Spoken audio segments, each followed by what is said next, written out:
요즘 주식시장이 그렇습니다. 악재에 덜 반응하는 중인데요. 왜 그럴까요? 대체로 이런 상태가 상승하기 직전에 주식시장이라고 보는 사람도 있습니다. 그래서 오늘 다룰 이야기는 아직도 안 오른 대한항공과 셀트리온이 기대되는 이유를 준비해보았는데요. 그럼 오늘도 꼬북꼬북 가시죠! CWEB 주식 투자를 하면서도 언급했던 내용입니다. 봉쇄는 영원할 수 없지요. 프랑스의 나폴레옹도 영국 봉쇄를 할 수 없었습니다. 지금은 무역의 시대이지요. 그런데 봉쇄를 하고 얼마나 버틸 수 있을까요? 아무리 내수 시장이 좋은 중국이라고 해도 GDP 공개도 미룰 만큼 상태가 어려워지고 있습니다. 2020년부터 3년 동안 진행했던 3주 이상 격리하는 제도를 2022년 6월 28일 10일 격리로 줄였고 이제는 7일로 단축을 추진한다고 합니다. 시간이 지나면 예전처럼 격리 없이 중국에 갈 수 있다는 뜻이죠.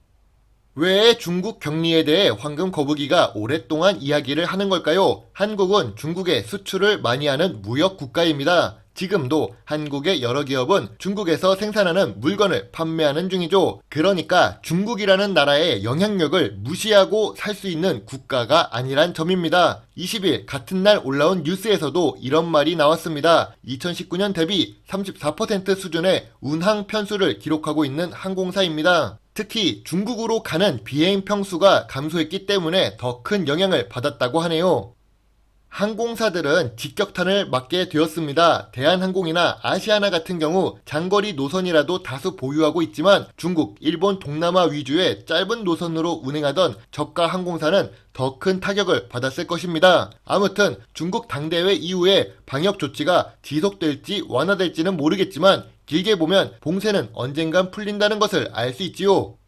우리는 주식 투자자입니다. 현중 반중의 의미를 볼 필요는 없습니다. 중국 봉쇄 해제에 대한 수혜주를 공부할 필요가 있지요. 현중에서 돈 나오고 반중에서 돈 나오면 되지만 주식 투자자들은 경제를 읽고 주식으로 수익을 내는 것이 최우선 목표입니다. 봉쇄 해제, 수혜주는 어떤 종목들이 있을까요? 당연하게도 중국에서 사업을 하는 국내 기업이나 화장품, 항공 관련 주식들입니다.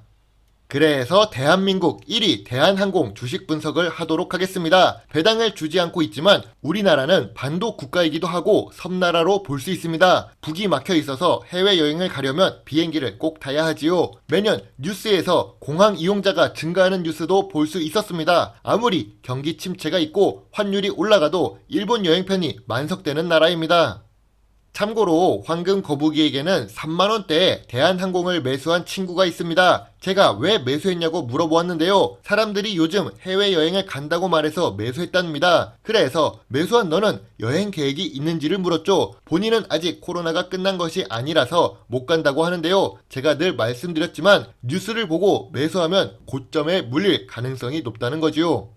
대한항공이나 미국의 보잉이나 어려운 시기에 더 주가가 상승한 건 맞습니다. 참고로 2018년부터 2020년까지 3년 연속 단기 순손실을 기록했었던 대한항공인데요. 2021년 노선을 변경해서 항공 물류에 집중하고 생존에 포인트를 맞춰서 운영한 덕에 단기 순손실을 2021년과 2022년에 기록하고 있습니다. 덕분에 주가가 많이 하락하지 않으며 버텨왔던 거지요. 그래도 2019년 고점 수준으로 주가가 내려온 상태입니다. 일단 2021년부터 재무제표가 좋아지고 있다는 것을 알 수 있습니다. 이렇게 대형 주식이기 때문에 코로나처럼 어려운 시기를 버틸 수 있었던 겁니다. 시장을 선도하고 있는 대한민국의 항공사 1위라서 가능한 일이죠. 황금 거북이가 보는 대한항공 투자 노트입니다. 중국 국제선이 점차 증가하고 있습니다. 계속 말씀드리지만 한국은 중국에 수출을 많이 하는 국가입니다. 중간에 외교적 관계와 무역 관계를 잘 지켜야 큰 수혜를 볼 수 있는 나라이죠. 또한 저가 항공사의 파산과 경영 악화로 경쟁사가 줄어들고 있습니다. 치킨 게임에서 승리한다면 큰 수익을 낼 수 있는 구조라는 거지요. 다만 부정적인 부분이 더 많아서 일단은 관심 의견으로 지켜보고 있습니다. 재무제표가 5년 연속 좋은 것도 아니고 황금 거북이가 좋아하는 배당도 주지 않습니다. 유가 영향에 따라 주가 움직임이 영향을 받는데 최근 오펙에서도 미국과 반대되는 입장을 고수하고 있는 것도 위험 요소가 될 수 있지요. 국민연금공단도 7% 이상 유지하던 지분을 1% 정도 줄였습니다. 22,000원대에 매도를 한 것이 문제인데요. 우리는 이걸 보고 단순히 차트적으로 저점 구간이라서 매력적이라고 들어갈 수도 있지만 주식은 여러 가지 요인을 종합적으로 확인하고 들어가야 합니다. 물론 대한민국 1위 항공사 이미지와 앞으로 줄어든 중국 봉쇄 리스크처럼 관심은 꾸준히 갖고 지켜봐야 한다고 보고 있지요. 다음 준비한 회사는 셀트리온입니다. 바이오 투자 심리가 돌아오고 있네요. 제약바이오 주식 2위를 기록하고 있는 셀트리온입니다. 황금 거북이도 비중이 높아서 관심이 많은 주식 중 하나이지요. 배당도 개미 눈물만큼 조금 주고 있어서 거의 없다고 보시면 좋습니다. 삼성바이오로직스는 GSK에 4,200억 규모의 의약품 위탁 생산 계약을 맺었습니다. 최근 매출액인 1조 5,680억의 26% 수준이랍니다. 제약 바이오 산업은 이렇듯 계속 성장하는 산업 중 하나이지요. 신라젠 같은 경우 94일생으로 주식시장에 거래 재개가 되었습니다. 제약 바이오 주식들의 호재 뉴스가 증가하면서 투자 심리가 회복되고 있는 중인데요.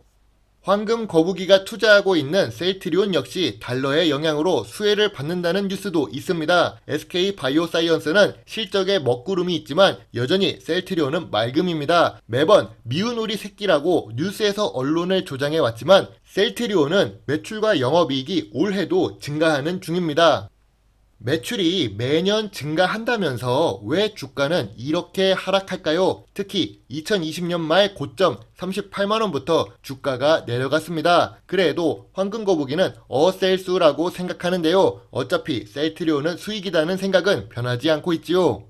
바이오 주식은 변동성이 크게 움직인다는 것을 이미 알고 있었습니다. 위아래 변동성이 높지요. 호재에 반응해서 주가가 상승하면 고점이 35만원을 기록하다가도 내릴 땐 저점이 12만원으로 폭삭 주저앉았습니다. 다른 한편으로 다시 호재를 만날 경우 38만원까지 상승하다가도 저점이 15만원 아래까지도 내려가기도 합니다. 하지만 매출과 영업이익이 꾸준히 상승하니 전저점을 내려가지 않고 상승하는 모습이 보이고 있지요. 이번에 오른다면 얼마나 더 오를지 기대가 되는 종목입니다.